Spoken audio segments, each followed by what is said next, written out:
Good afternoon. I'm Dan DeRosa with 19 News, coming to you from our digital desk. I want you to think about all the snow that we got yesterday in Northeast Ohio, inches and inches of snow. Well, that same system, it was a line that literally stretched from Ohio all the way down to the south to Texas, Louisiana, and caused havoc. Tornadoes, massive flooding in Kentucky. People unfortunately lost their lives throughout the weekend in this storm that swept through heading to the East Coast. In Kentucky alone, 9 people died from the flash flooding. It came on so quick with that much rain, and now the governor has asked for assistance, Governor Beshear in Kentucky. And that's where Ohio Task Force 1 has always answered the call, and especially when it's our neighbors to the south, to the west, to the east. Even though they've traveled, coast to coast, this was an easy call to make. We're going to welcome in Trevor Froge. He's from the Westchester, Ohio Fire Department. He is their bureau chief in charge of training. Trevor, we thank you for joining us in Kentucky. Walk us through exactly where you're at and what you're seeing today. You guys left yesterday, you're there today. What are you seeing? So, correct. We left yesterday. We traveled down to Hazard, Kentucky, and currently we are engaged in operations south of here in some numerous small towns, along with some other task forces and local assets.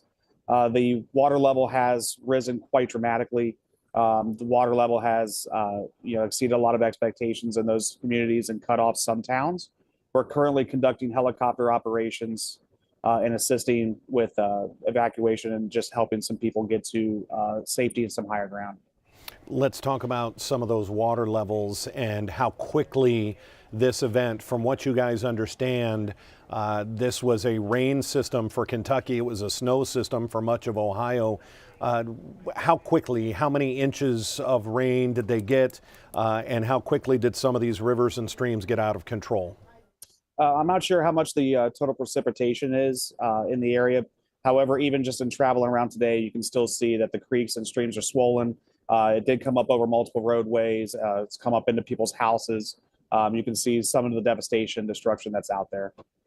When we start talking about loss of life, and it's a tough part of what you folks deal with when you're responding to any of these, what types of situations were people unfortunately losing their lives? Were these people who tried to get in their vehicles and get out of there? Were these people who were in their homes? What are we looking at?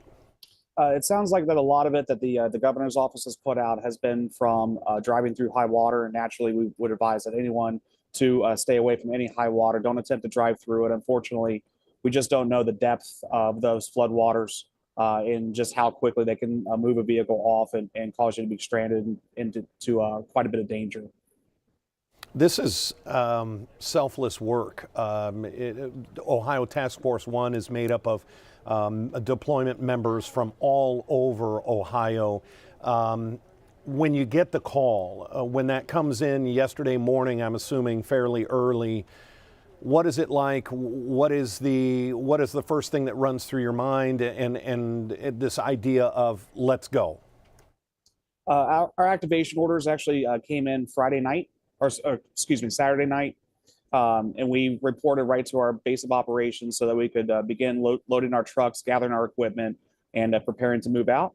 Once we got the orders to move out, again, we are made up of team members from all over the state, including in your viewing area.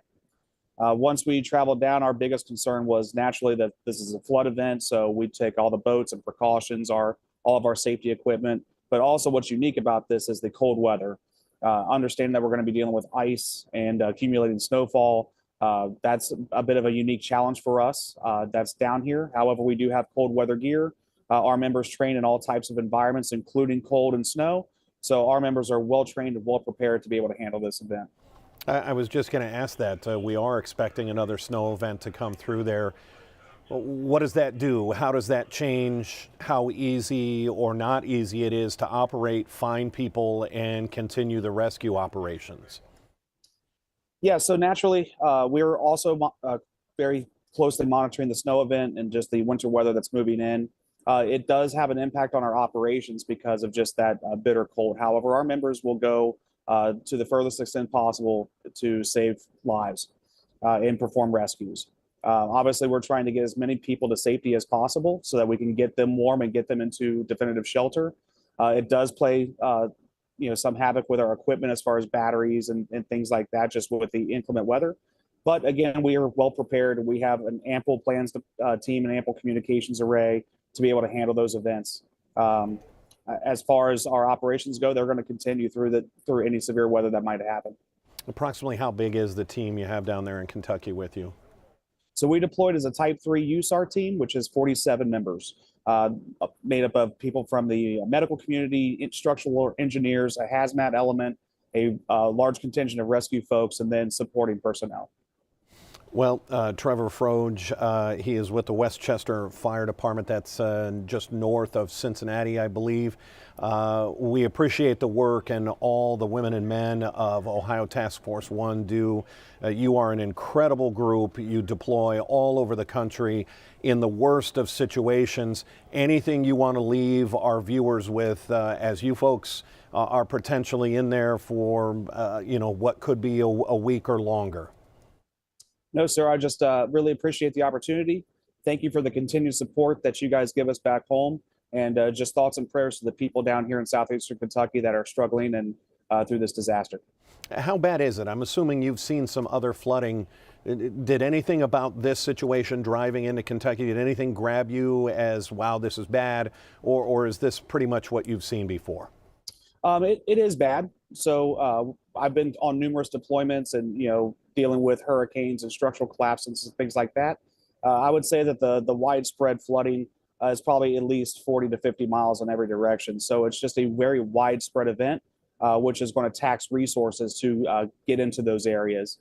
So it's just a much larger swath of area that is being impacted. However, we are prepared to handle that. Excellent. Trevor, thank you so much. I don't want to tie you up. You folks are doing some incredible work down there. Thank you for the time, and hopefully everyone returns home back to Ohio safe. Thank you, sir. All right, take care. Again, just some incredible work by Ohio Task Force 1. It's what we've come to expect with that incredible group of women and men who are deploying now in the Kentucky Hazard County area to help with the deadly flooding situation that has wreaked havoc there over the weekend. If we have any other breaking news, it'll be here on our digital platforms. Otherwise, look for our 3.5 hours of news and first alert weather. We do have first alerts issued for tomorrow. Frigid, below freezing temperatures. Kids will probably have another day off of school tomorrow. Frigid, below temperatures expected in Northeast Ohio yet again tomorrow. It's been a rough winter, and we're not close to finish yet. I'm Dan DeRose with 19 News. Have a good afternoon. 19 News is everywhere.